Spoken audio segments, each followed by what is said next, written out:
When you need to build up your team to handle the growing chaos at work, use Indeed Sponsored Jobs. It gives your job post the boost it needs to be seen and helps reach people with the right skills, certifications, and more. Spend less time searching and more time actually interviewing candidates who check all your boxes. Listeners of this show will get a $75 sponsored job credit at Indeed.com/podcast. That's Indeed.com/podcast. Terms and conditions apply.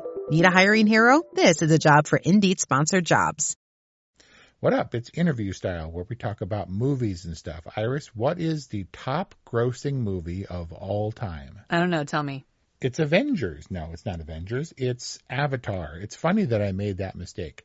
The original Avatar is the reigning box office champion at $2.92 billion worldwide. Does that include re-releases? See, why did I say Avengers? Because do you know that Avengers Endgame was the highest grossing movie of all time at $2.78 billion? Yeah, everybody couldn't stop talking about it. And then what did James Cameron do? He re-released Avengers. I mean... See? It's, AV is not that common. He re-released Avatar? Correct. Retook the box office title.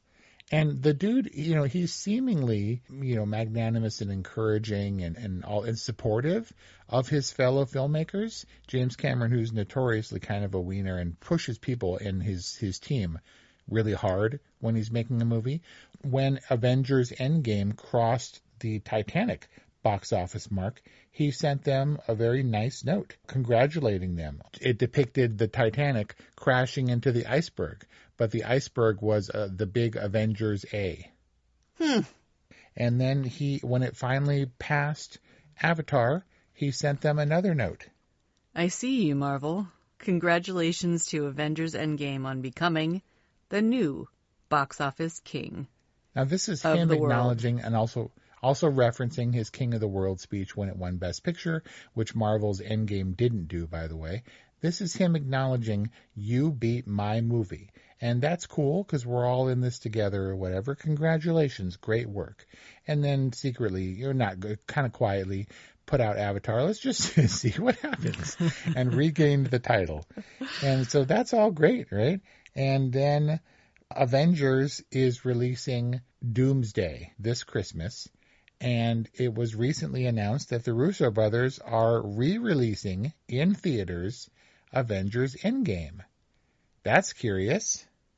Does Endgame have a direct connection to Doomsday? I mean, I assume they're all related. See, it didn't, but now to justify this release, because Titanic, he changed the stars in the sky because Neil deGrasse Tyson emailed him, James Cameron or whatever, and was like, hey, I love your movie. The stars weren't right above the Titanic in the Atlantic Ocean. So for the re-release, James Cameron went back and redid the sky for Neil deGrasse Tyson.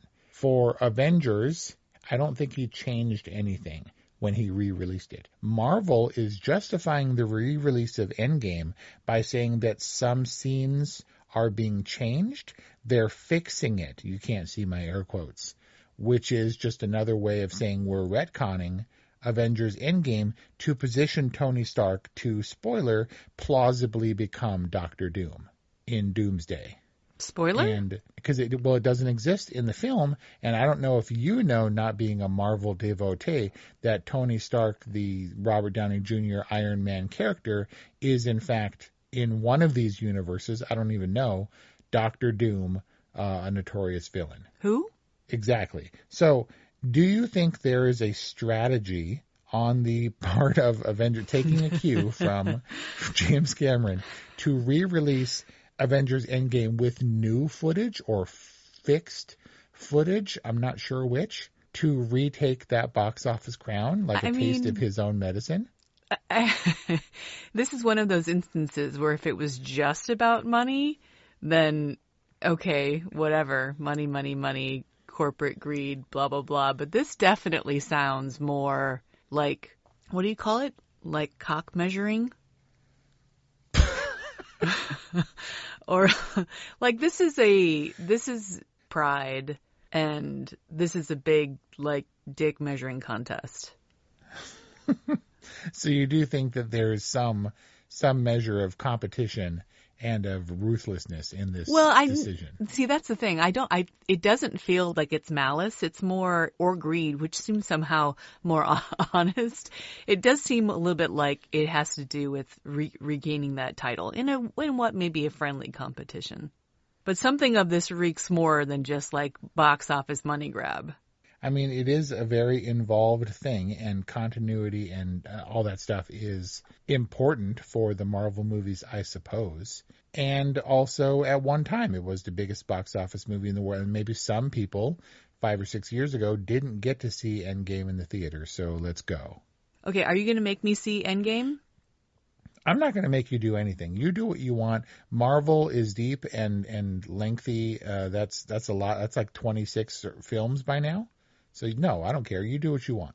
If I had to do one thing to prepare for Doomsday, what would you recommend? Watch Marvel's Avengers Infinity War and Endgame. Okay. Those two have to be watched together.